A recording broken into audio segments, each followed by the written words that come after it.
Brussels, the capital of Belgium, is a vibrant city where history and modernity blend. Not only is it renowned for its diverse culinary scene, but also for its architecture, which showcases a stunning mix from ornate 17th century guild halls to sleek modernist buildings. At its heart stands the Cathedral of St. Michael and St. Gudula, a magnificent Gothic masterpiece that dates back to the 13th century, offering a glimpse into the city's spiritual and artistic heritage. Join me, Gregory Slies, on a journey of discovery here at the history scene, as I explore 2,000 years of Western Christendom. And keeping us company will be breathtaking basilicas and magnificent cathedrals and abbeys, once seen, certainly never forgotten. Well, behind me is the Cathedral of St. Michael and St. Gudula here in Brussels, Belgium. Construction of the cathedral started in the 11th century during the Romanesque period, but it was completed in the 16th century and is one of the finest examples of Brabantine Gothic. It also features many Baroque and Neo-Gothic aspects. Fascinating building with a fascinating history. Let's go inside to find out some more.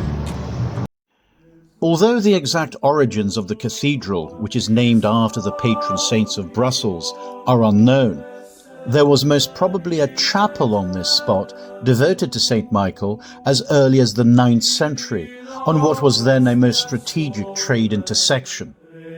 This was situated on a hill, which was also the location of the St. Gudula Gate, part of the original city's fortifications, as well as the location of a prison. The 11th century Romanesque church was replaced in the 13th century by a Gothic structure, which was started during the reign of Henry II, the Duke of Brabant. It took over 300 years to build and was largely completed by the beginning of the reign of the Holy Roman Emperor Charles V in 1519. Various chapels and features were added over the next 2 centuries. However, during the Reformation and the French Revolution, the cathedral suffered considerable destruction. Restoration work in the 19th and 20th centuries revealed parts of the original Romanesque building, including the crypt. The main western façade features a large ogival window that is characteristic of the Brabantine Gothic style, and it is flanked by 2 15th century bell towers. The verticality of the façade is particularly impressive, and it is divided into 3 distinct levels. Entrance to the cathedral is up a grand early 18th century staircase, and the building is surrounded by an impressive forecourt.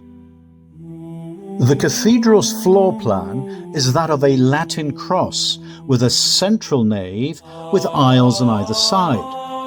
The building has a 3-bay long choir, which ends with a 5-sided apse surrounded by an ambulatory. Stepping inside, one is met with soaring vaulted ceilings, intricately carved stonework, and luminous 16th century stained glass windows that depict scenes from the lives of saints, biblical stories, and even moments from Belgium's royal history.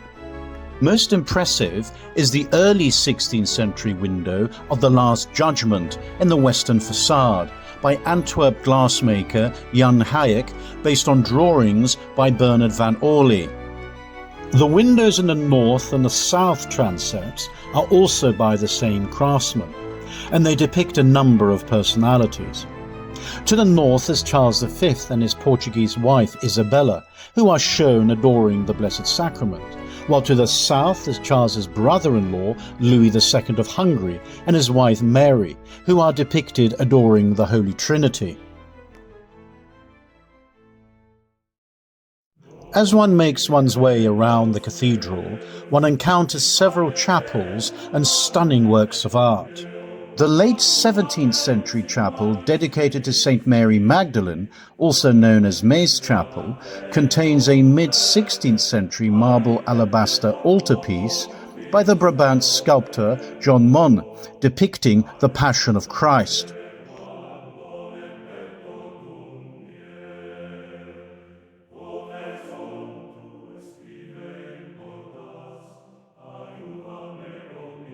Behind intricate wrought iron gates is the Chapel of Our Lady of Deliverance, that is decorated by impressive stained glass windows that trace the life of the Virgin Mary and contains a Baroque grand altar.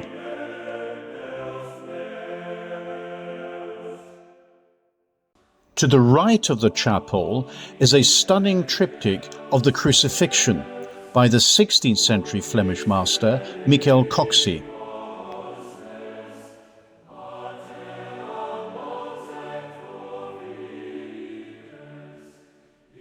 The stunning marble sculpture of the anointment of Jesus in the tomb depicts the poignant moment of Jesus being anointed after his crucifixion and is a particularly striking artwork of the cathedral.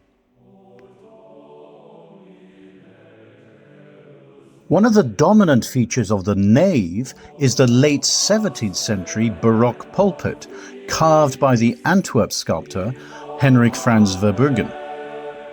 At the base is the expulsion of Adam and Eve from paradise after taking the forbidden fruit, while at the top is the Virgin Mary crushing the serpent, which symbolizes redemption through Christ.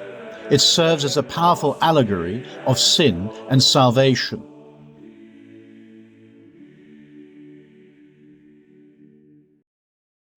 The Cathedral of St. Michael and St. Gudula stands as a magnificent example of Gothic architecture and a symbol of Belgium's rich religious and cultural heritage. With its stunning stained glass windows, majestic towers and magnificent artwork, the cathedral is awe-inspiring. It is both a place of worship and a treasured historical monument in the heart of Brussels.